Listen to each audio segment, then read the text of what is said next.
وہ شخص جس کو کسی عورت نے دعوت گناہ دی اور وہ صاحب منصب تھی، صاحب جمال تھی، اور اس نے یہ کہہ کے یہ خواہش، یہ آرزو مسترد کر دی، انی خوف اللہ، اسی طرح کوئی عورت ہے تو اس نے اپنے تقدس کی حفاظت کی، اپنی آبرو پہ پہرا دیا اور کسی پیشکش کو ٹھکرا دیا، تو فرمایا قیامت کے دن جب کوئی سایہ نہیں ہوگا اللہ اسے بھی اپنے عرش کا ٹھنڈا سایہ دے۔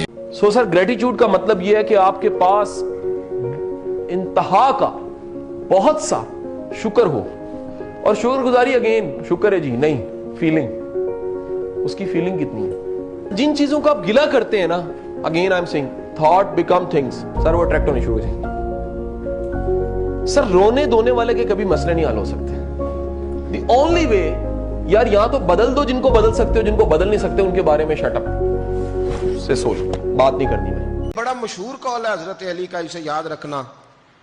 آپ فرمایا کرتے تھے علم جو ہے وہ مال سے ہمیشہ بہتر ہے۔ ایک شخص نے کہا حضور تھوڑی سی بات کھول دیں، تو آپ فرمانے لگے مال تو فرعون کی وراثت ہے اور علم نبیوں کی وراثت ہے، اور آپ فرمانے لگے مال تو تقسیم کرنے سے کم ہوتا ہے، علم کو بانٹتے جانا یہ بڑھتا جائے گا۔ امام راضی نے لکھا ہے مولا علی کا قول۔ تو پھر حضرت علی المرتضیٰ شیر خدا رضی اللہ تعالیٰ عنہ فرمانے لگے مال تو دنیا میں پیچھے رہ جاتا ہے اور علم تو قبر میں بھی ساتھ جاتا ہے۔ اگر آپ زندگی میں ہمیشہ برائی کا بدلہ برائی کے ساتھ دیں گے تو معاشرہ کانٹوں سے بھر جائے گا، حالات اس طرح کے ہو جائیں گے کہ لوگ ایک دوسرے کو کاٹ کھانے کو دوڑیں گے۔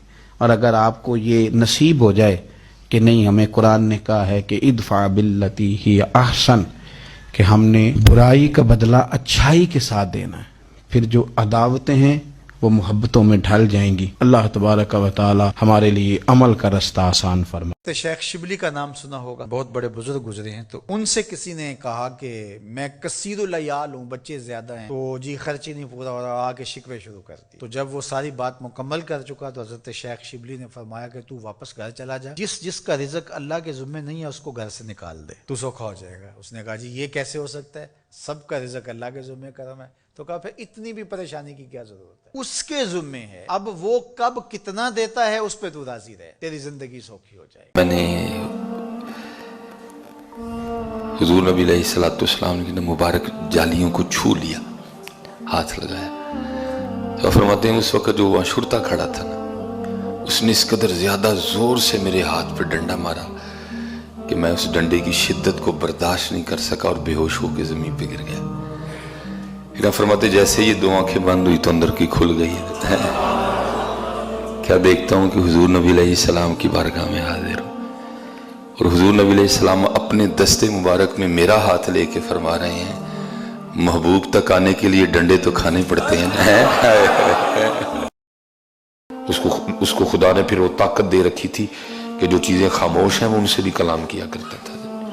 جو اقبال نے خط لکھا تھا نا، جاوید اقبال کو، گر خدا دلے فطرت شناس دے تجھ کو، گر خدا دلے فطرت شناس دے تجھ کو، سکوت لالا و گل سے کلام پیدا کر رہے ہیں۔ ہوتی ہیں باتیں اندر، کیوں نہیں ہوتی ہیں؟ اس کو اللہ نے وہ طاقت دے رکھی تھی کہ وہ کلام کرتا تھا چیزوں سے۔ حضرت سیدہ طیبہ طاہرہ حضرت فاطمہ زہرا رضی اللہ تعالی عنہا نے کہا کہ عورت کے لیے بہترین پردہ یہ ہے کہ اس کو کوئی غیر مرد نہ دیکھے اور وہ غیر مرد کو نہ دیکھے۔ تو جب یہ ہمارا دین ہمیں سکھاتا ہے اور حیا کا یہ سبق دیتا ہے، بڑوں سے حیا کرنے کی تلقین کی گئی، اللہ سے حیا کرنے کی، اس کے رسول سے حیا کرنے کی تلقین کی گئی۔ صحابہ فرماتے ہیں بعض اوقات ہم کچھ پوچھنا چاہتے ہوتے تھے اور حضور کے حیا کی وجہ سے ہم ایک عرصہ تک وہ بات نہیں پوچھ پاتے تھے۔ آج دادا کے سامنے بچے جس طرح بات کرتے ہیں اور جس طرح بچوں سے حیا کا جوہر ختم ہو گیا ہے، اور اس کو وہ تہذیب نو کا کرشمہ سمجھتے ہیں اور جدید دور کی کرامت سمجھتے ہیں، یہ دور جدید کی کرامت نہیں ہے، یہ جاہلیت ہے۔ بڑوں کا احترام اور بڑوں کی عزت یہ زندگی کا جمال ہے۔